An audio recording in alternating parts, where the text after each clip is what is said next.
Hey guys, welcome back to my channel. Welcome if you're new. So in today's video, I'm actually going to be talking to you guys about if you're a beginner and you want to get into card making, what to expect, all of the advice I wish I'd found personally when I first started.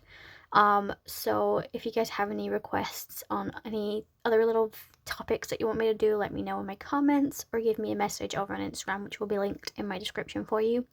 So my first thing I would probably recommend is make sure you are fully aware of how much you want to spend. I did not realize how much of an investment, it would turn out to be. Now, don't get me wrong, I wouldn't change it. You know, for me, like a lot of people my age would prefer to spend their money on like drinking and going out and partying and all that sort of stuff. Personally, for me, that's not who I am. I don't drink, so that, saves me some money. I don't smoke.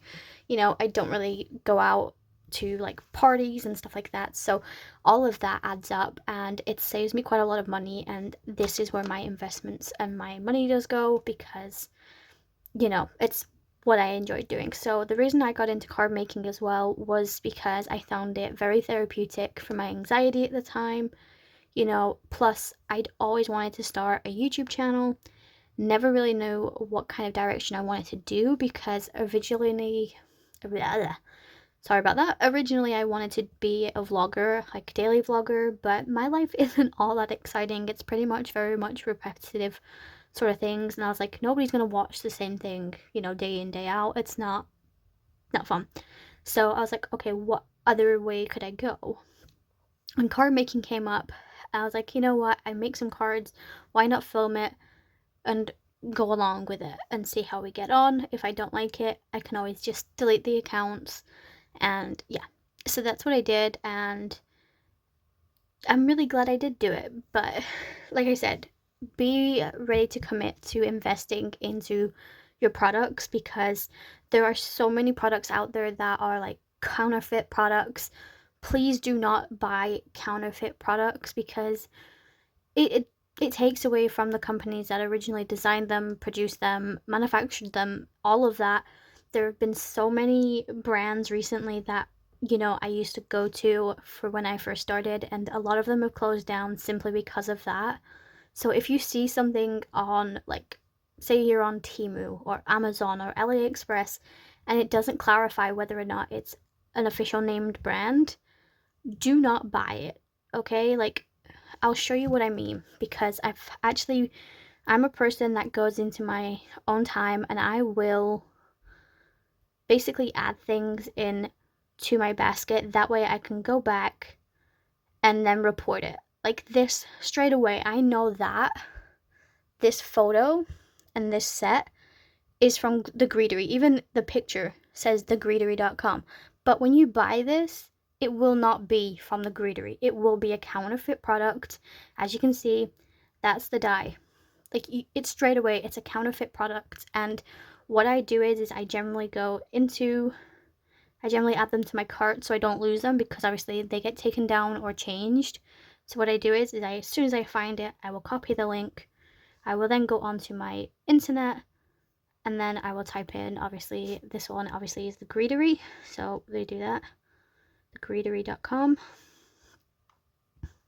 And now some companies do report counterfeit products, others don't. I'm not entirely sure if the Greetery do, I can't remember off the top of my head.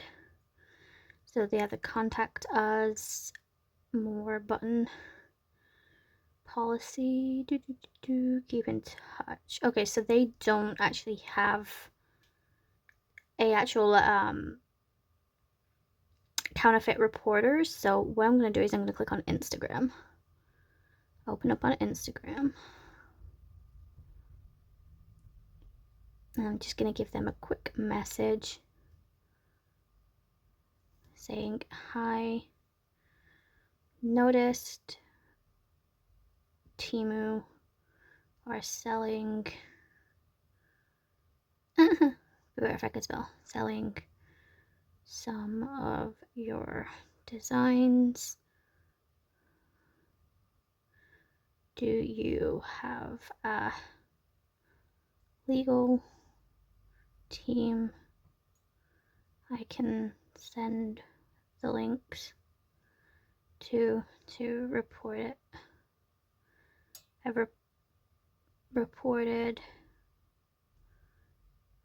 the account on Temu. Hope it helps. Okay, so we'll send that message. That's that sent. I will then go back into that Temu page, and I'm glad I copied that link because, as you can see, it disappeared.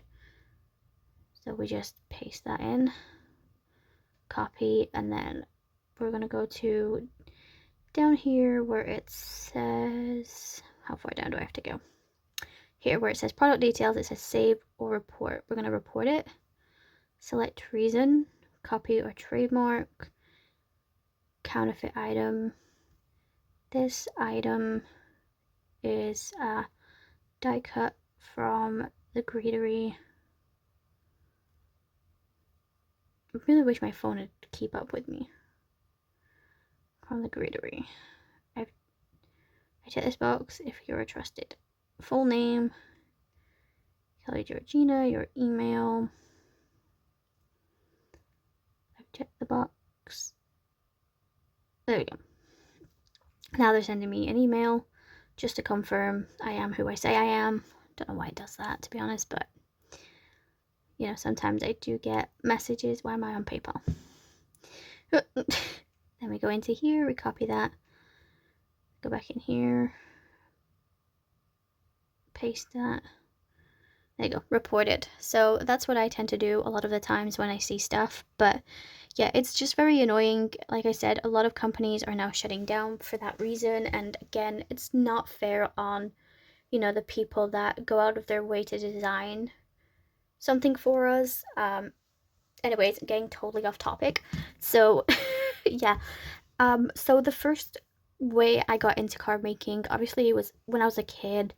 And then what really swung it for me was one year I was just struggling so much with my anxiety, and I kept seeing this particular stamp come up on my YouTube, and I just thought it was a really great stamp. So I found this on eBay, and before you say, yes, it was an official product, I definitely double checked that.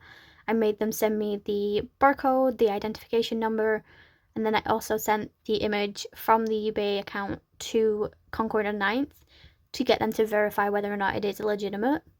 And then I also messaged that seller on eBay saying, if this is a counterfeit product, I want a full refund and I want to send it back. And they said, well, we're fully okay with that. So when sellers do that, you can guarantee you probably are going to get a verified product. Whereas if you message them and they say, oh, we can't accept that, there's something wrong in that aspect. So yeah, so this is the first set. Obviously it didn't come like this, I just cut it up to fit in these because this is how I store my stamps, and they're that sticky in here that they probably won't come out. There we go. So I do need to wash these. I did lose one of my stamps, which is that one, but it might be somewhere in my craft room, to be totally honest. But yeah, so this, obviously, if we put this together, which way do you go? See what I mean? It's not very sticky anymore, but that's on me. Like I said, I cut this to fit. There we go. So let's undo that and then re-put that in. There we go. So that goes like that. And you can see where I cut it to fit in this wallet. But there we go. So this is the winter wear stamp by Concord and 9th. And then I also got the coordinating dies. And obviously the seller is the one that gave me the magnetic sheet. But yeah, this is what I got. And I'll show you the post that made me go out and buy this, because I loved how the card turned out. I'm going to zoom my phone in. Hopefully my camera doesn't screw up. But this is what it looks like. It was by K. Warner Design. And I just loved how this turned out. I thought it was super cute, super simple. And I was like, I can definitely recreate that. So that's something I would recommend, finding a style and a niche that you want to go into. So whether it's stamping, if you like coloring in, stamping is probably your way to go. or downloading digital stamps, which is a little bit harder if you're not used to it. It took me a while. I have done a video on how I print, edit, and all of that, so if you guys want to see that, I will definitely add this into a playlist for you so you can go and click on that. But stamping is definitely a way to go if you're more of a coloring person. If you're more of a person that likes to build things, then maybe die cutting is a better option for you. And the best companies for that sort of thing is probably My Favorite Things, which unfortunately has gone now, but there are some de-stash groups and, you know, things like that you can still purchase. Then there is Spellbinders. The Greetery do have quite a few, and then I'm trying to remember off the top of my head another company. I think those are the main ones that I can think of off the top of my head that have like major ones. I've been getting really into the whole Spellbinders one. I've gone down that rabbit hole, so let me just go and grab a card and I'll show you. Okay, I'm back. So here are some of the cards that I've made, and I'll tell you who the products are and what they are. So this is all mostly Spellbinders. The only thing that isn't is the sentiment. The sentiment is from Pink Fresh Studios. But this is what I mean by, like, if you're more into like building things, because this is in 4 pieces, 2 pieces, 2 pieces, 2 pieces. So it's very much paper piecing together things. And yeah, if you like building things, then this might be something for you. Like I said, the Greetery is also a very good one for that. So these are exactly the same. I'm doing that, you can't even see, sorry about that. So these two are exactly the same die set from the Greetery. This is the gift gift bag, diaper bag holder. And in this one, I just put in a thank you card because I didn't have a gift card to put in there. But again, I think it's super cute. As you can see, it's a lot of paper piecing. Like, just for the teddy bear alone, there's like 1, 2, 3, 4, 5, 6, 7, 8, maybe 9 pieces. And then the diaper is 3 pieces. This is 2. That's 4 pieces. That's 3 pieces. That's 4 pieces. So you can see, like, it has a lot of like little intricate dies that cut out little shapes. So yeah, it's a very fun one to have if you are into building things rather than coloring. And then if you are into the whole coloring thing, this one is literally all made out of digis, or a coloring page actually. So this one is all coloring pages. So all I did was look for a ice cream truck, and then I got this, and then I found a couple, a bride and a groom. And then this is basically what I did is I removed the background from behind them, so it was like a white background. I can't remember what I used. I think it was Canva that helped me remove the background. And then I just put it on top, layered it, and then printed it, and then colored this in. So this is all online and then just printed. And I think if you're into your computers and you don't want to have like physical products, then that is the way to go for that. If you're more into not coloring, not die cutting, then maybe layering stamps is something that's more into you. So Hero Arts do a lot of like layering stuff, and this is one that I made a while back. So this is Tulip Fields, I believe, and all I did was layer the colors of the stamps. Obviously they all come with like their own like backgrounds and their own like instruction sheets, so there's no way you cannot figure that out. And all I did was cut a window in it to make it a little bit more intricate, make it a little bit different. And yeah, I thought that was a super fun way of getting layering. There are a few bits of die cuts on here, but you could have totally just left that out and put in and layered the stamps. It still would have worked, but yeah, I found adding the die cuts helps me with the colors and the placements and stuff like that, rather than trying to work that out. So that's something I still need to work and improve on. but that is something if you're not into the whole coloring, die cutting thing, but you still want to create something. Then this one is all masking. Now these are all from Sweet November, apart from the sentiment, and this is colored again. So these are like scene building sets, and all you need is masking. So the one I have on my desk is this one. It's a giant roll, and it's just masking paper, and you just basically cut out, and there is a rule to go with it. Basically whatever you want in the foreground at the front of the card is the one you stamp first. So in this case it was the female. You stamp her in, you then stamp on some masking, you cut out on the masking, you put the mask over the image, and then you put in whatever you want in the background, which in this case was the cliffs and the ocean. And then once you've done that and you've stamped it, then you can take the mask off and it should work. So if you are going to be doing that or the layering, I highly recommend getting stamping platforms. I have 4 different stamping platforms at this moment in time. And the reason for that being is because when I first started, I didn't want to go down the rabbit hole of like buying all these branded products, because obviously it's quite expensive. Like I said, if you're going to be doing this and you know you're going to be doing it, then maybe investing into it is going to be the way to go for you. So for me, I didn't necessarily know. That was my air freshener. So this was the first platform that I bought. And one thing I did mistake was I got rid of one of my foam pieces, which was not a good idea. But I don't love this one, and I'll tell you the reason why. One, it actually is supposed to open this way. Now I'm right-handed, so you know it's not necessarily my way, but it doesn't really matter. But also I found it doesn't give me the impressions that I want, and if my stamp is too thick, like take this for example, you can see it's too thick above that, so when I stick that on, it's not going to give me the impression that I want. Let's see if it actually does give it me. Do I have a small piece of scrap paper? Here we go, I do. So it did come with magnets. I don't know what I did with them, to be totally honest. What we'll do is we'll steal one of these magnets out of here. And what we'll do is we'll do that, and we'll just pop that on there. And then we're going to take our ink.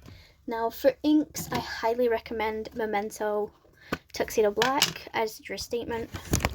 And this is probably one of my most used.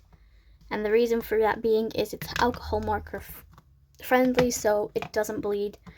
And then also it dries very quick. So actually that didn't do too bad considering I was expecting it to be really bad. But this is what that looks like. As you can see, it's just a very good crisp image of that hat. But some, like I said, some stamps, it doesn't work that well for me. And let's clean that off while I'm thinking about it.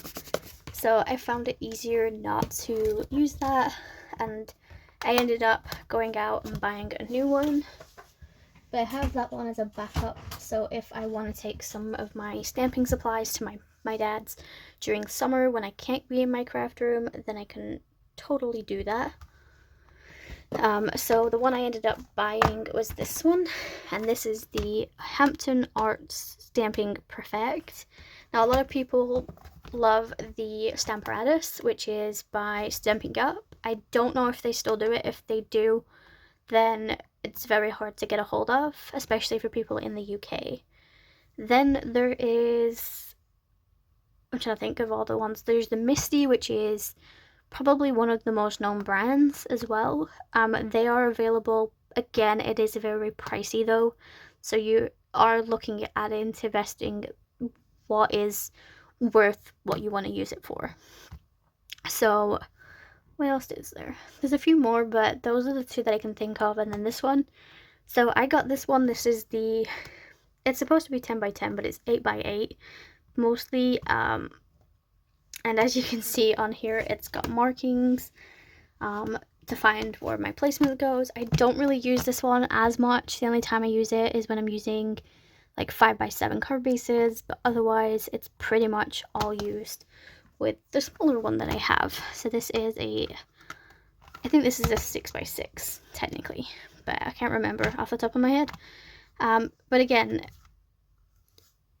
I got this one off, I think this was off Facebook Market, so it was brand new, but it wasn't at the same time, if that makes sense. So definitely check out Facebook Market if you are going into buying supplies and you're not entirely sure whether or not you want to buy something brand new, just to see how you get on. It's totally up to you. Like I said, it is an investment that you need to be making sure that you are willing to make.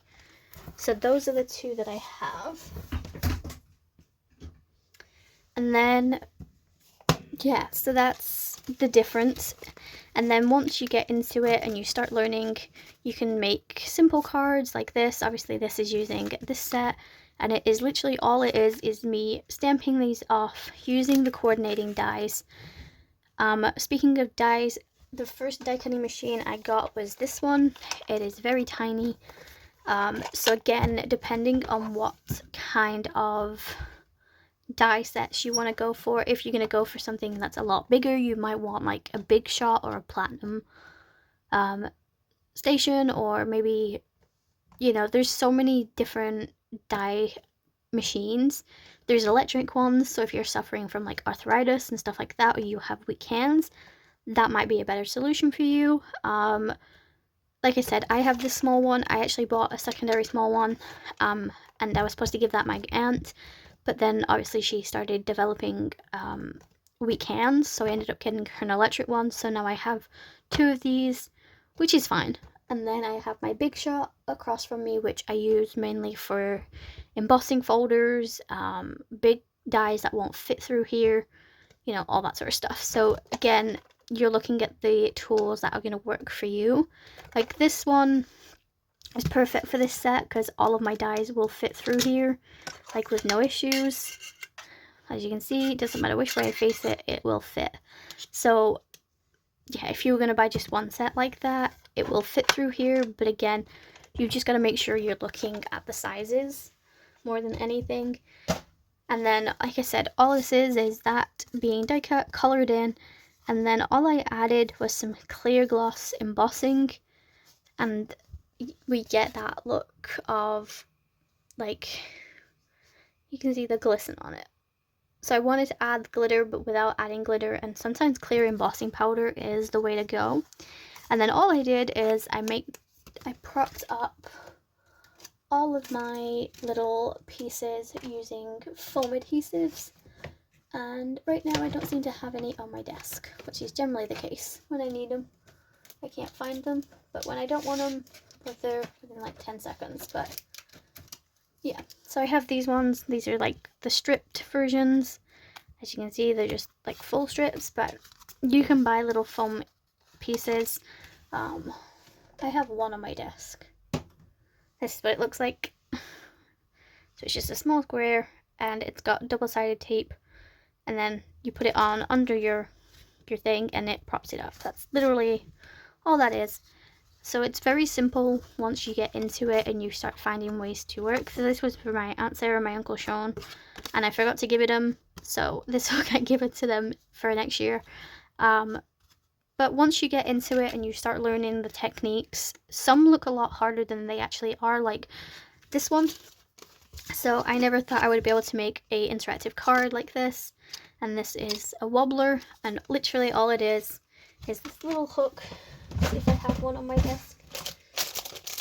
I do. So this is what these are, and all it is this little spring thing, and it has two sides with stick.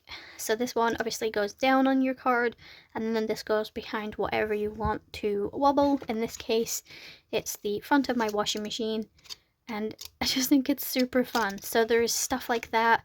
There's slider cards that you can make, which basically again is die cutting and like placements and stuff. And then there's light up cards, which I do have, but I don't know what I've done with it.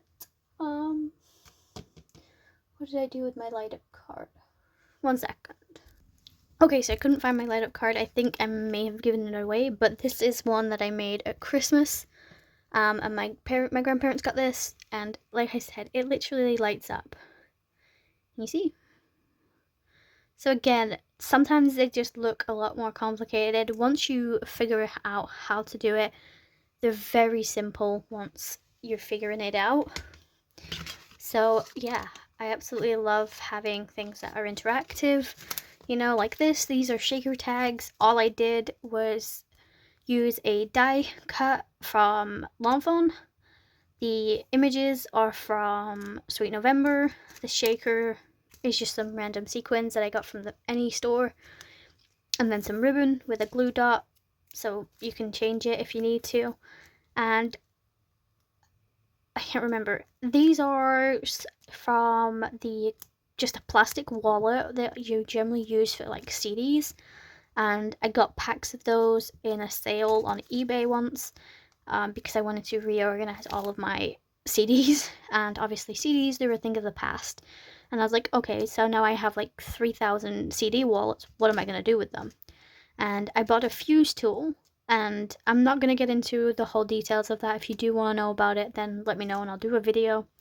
And if all I did is I fused it with the fuse tool, and then added the sequins, and then you get stuff like this, where you can have shaker pieces in.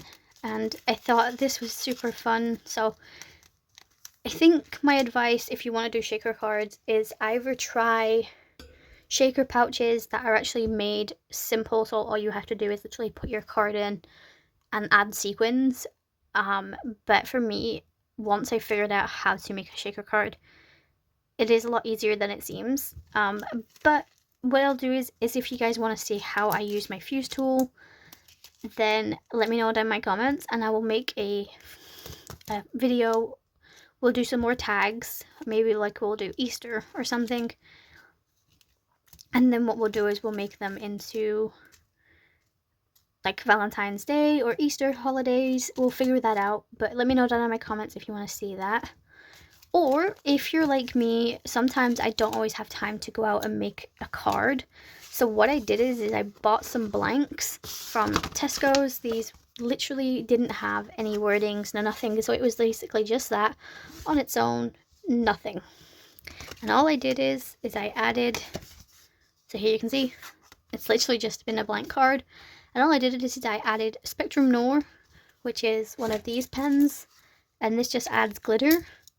And then I used a white gel pen to add in some details, a sentiment from a stamp set, and then added some embellishments. So then it makes it a more unique card.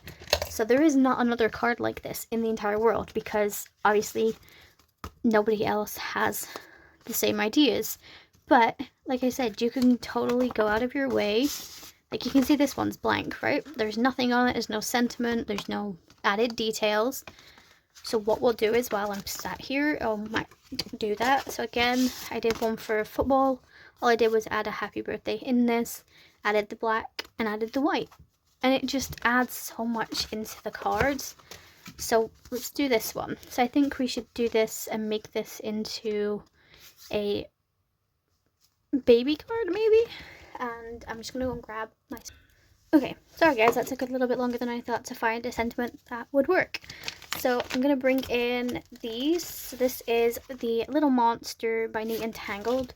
Unfortunately, these are a company that did go out of stock and out of business. And then I have this one, which is from Stampin' Up. So I'm going to use this sentiment, which says so tiny, so small, so loved by all. And then I'm going to use this one to add in the word happy birthday.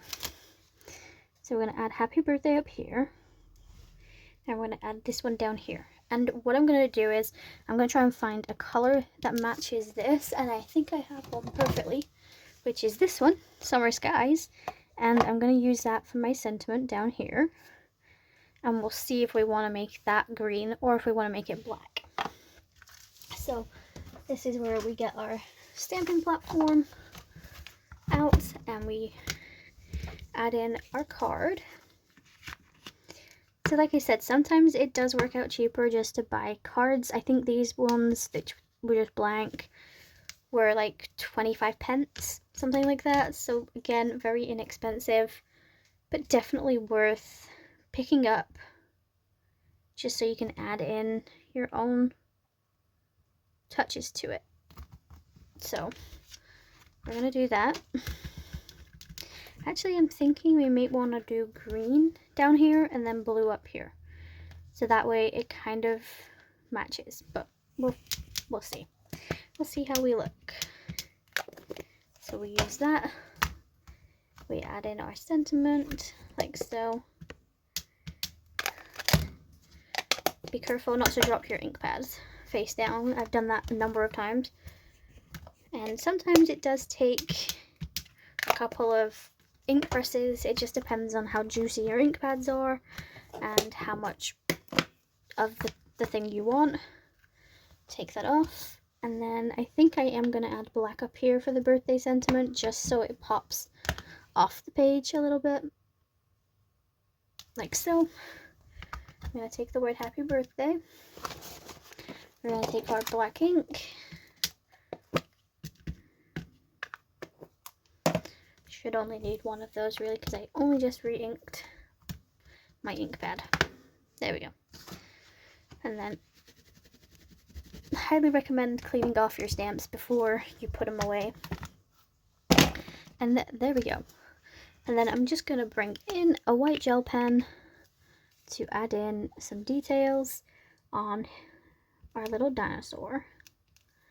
And sometimes these little details just make it, if that makes sense. Like, you know what I mean? Sometimes adding in tiny pieces make all the difference. Like, you see what I mean?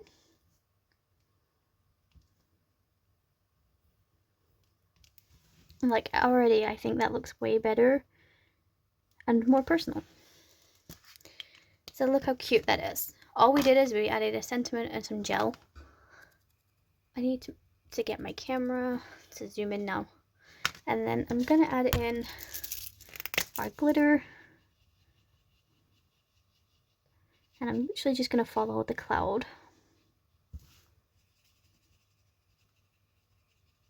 So if you're a person that likes glitter but you don't like the mess, these glitter pens, totally worth the price.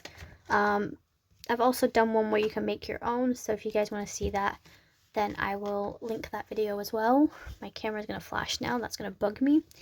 And, you know, you could make this even better. You could add in like a googly eye or something. I don't think I have any googly eyes right now. Let's have a look. Oh, I do have googly eyes. Here we go. So I could... Oh. So, which one is my googly eyes now? I just saw you. Which one are you? Or did I just see things? I did see things. There's no googly eyes in that one. Sorry about that, guys. I have so many sequins and so many things that googly eyes are one of the hard things to spot. Because I have 3 of these tubs.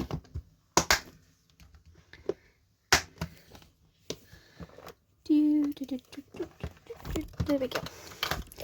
So, as you can see, we have a googly eye. You know, we could... Oh, that's so cute. We have to do that. Okay. Sometimes it doesn't look cute. Sometimes they do look worse than anything, but sometimes it does work and sometimes it doesn't. It's literally finding that balance. So we're going to take some glue. Now, any glue would work. I've actually done glue comparison videos, so again, I will link that in my description for you. I'm going to have to pull my glue